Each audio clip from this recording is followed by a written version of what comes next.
L'enregistreur de données USB de Haswell Electronics a été utilisé pour surveiller et enregistrer la température et l'humidité. Il est suffisamment petit et léger pour tenir facilement dans les boîtes de vaccins, les réfrigérateurs, les camions de la chaîne du froid et partout ailleurs. Une table des matières détaillée du didacticiel se trouve sous la vidéo. Appuyez et maintenez le bouton gauche pendant 5 secondes pour allumer. L'écran affichera les données après avoir relâché le bouton. S'il ne s'allume pas, vérifiez la batterie, réinstallez-la et réessayez. Fermez-le de la même façon. Mais si vous oubliez d'arrêter l'enregistrement, vous ne pouvez pas éteindre-le. Vérifiez 1.3 pour savoir comment arrêter l'enregistrement. Si vous constatez qu'appuyer sur les boutons ne fonctionne pas, c'est qu'ils sont verrouillés. Pour le déverrouiller, appuyez sur les deux touches en même temps et l'icône de verrouillage sera masquée. Notez que l'activer ne signifie pas que l'enregistrement de la température est lancé. Vous devez appuyer et maintenir enfoncé le bouton droit pendant 5 secondes pour le démarrer. L'icône Stop disparaîtra et l'icône REC apparaîtra, indiquant le début de l'enregistrement des données. Après quelques minutes, certaines données sont stockées dans l'appareil. Vous pouvez appuyer sur le bouton droit pour afficher le paramètre suivant et sur le bouton gauche pour afficher l'élément précédent. La signification de chaque icône est comme vous pouvez le voir. Si vous avez besoin d'en savoir plus, veuillez visiter notre site web. S'il n'y a aucune opération pendant 5 secondes, l'écran reviendra à la normale et affichera la température instantanée. De plus, l'écran s'éteindra dans 26 secondes pour économiser de l'énergie. Vous pouvez modifier ce paramètre dans notre logiciel pour qu'il affiche toujours la température, comme un thermomètre. Avant d'effacer toutes les données, vous devez vous assurer que l'enregistrement des données est arrêté. Ensuite, maintenez enfoncées les deux touches en même temps pendant 5 secondes. L'écran affiche alors le compte du journal, qui doit être 0. Maintenant, c'est comme un tout nouvel enregistreur de données. Mais si le nombre d'enregistrements ne devient pas nul, cela prouve que l'effacement des données a échoué. Il se peut que la fonction d'effacement des données dans le réglage n'ait pas été activée. Veuillez découvrir comment activer les combinaisons de touches à partir de la section 2.5.4. Paramètres plus avancés disponibles dans le logiciel gratuit. Veuillez nous contacter pour obtenir le lien de téléchargement. Ce logiciel fonctionne sur Windows 7 ou version ultérieure, l'USB 2.0 n'a pas besoin de pilote supplémentaire. L'interface d'installation disponible en anglais, c'est très simple, nous n'entrerons pas dans les détails ici. Mais si vous avez manqué l'option de langue, la valeur par défaut du logiciel s'affiche en chinois. Ne vous inquiétez pas, vous pouvez changer la langue à partir d'ici. Après avoir inséré l'enregistreur, mais le voyant vert de l'enregistreur clignote rapidement. En fait, il s'agit de lire les données et de tracer les courbes pour générer un rapport, ne vous inquiétez pas pour cela. Selon la taille des données, ce processus peut prendre entre 10 secondes et 5 minutes. Une fois les données prêtes, vous trouverez 3 onglets affichant les dernières données.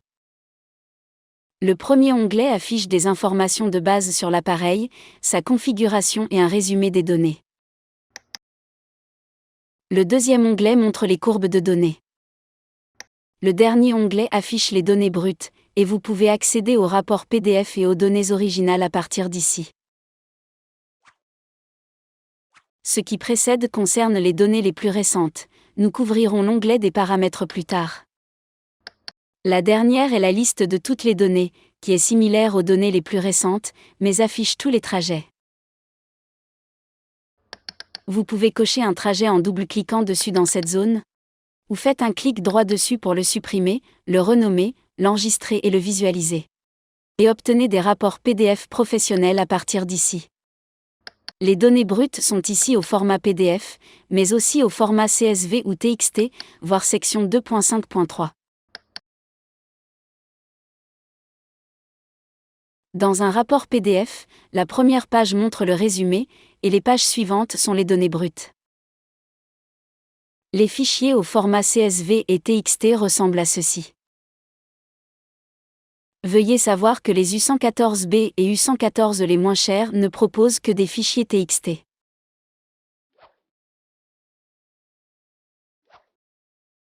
Cliquez sur cette icône pour accéder à l'écran de configuration. L'écran des paramètres de base est affiché par défaut. Ici, vous pouvez modifier l'intervalle d'enregistrement pour les conditions normales et de surchauffe. Et définir les limites supérieures et inférieures de surchauffe. Il n'y a pas d'option pour modifier l'heure et la date. Car chaque fois que vous cliquez sur ce bouton, il sera automatiquement synchronisé à partir de l'heure de votre ordinateur. Il est recommandé de calibrer la date et l'heure immédiatement après avoir remplacé la batterie. Cliquez ici pour les paramètres avancés. Il y a 4 zones ici. Dans la première zone, vous pouvez modifier les unités de température. Vous pouvez modifier ici le mode de démarrage et d'arrêt, le temps de retard, l'heure de démarrage du chronométrage. Ici, vous pouvez régler la période d'échantillonnage, la période d'enregistrement de la surchauffe, le délai d'alarme. Cette section vous permet de définir une plage de sécurité au-delà de laquelle une alarme sera déclenchée. Lorsqu'une alarme se produit, cette icône s'affiche à l'écran, mais désolé, l'alarme sonore n'est pas disponible. Si vous ne trouvez pas l'option d'étalonnage, veuillez suivre cette procédure pour l'activer.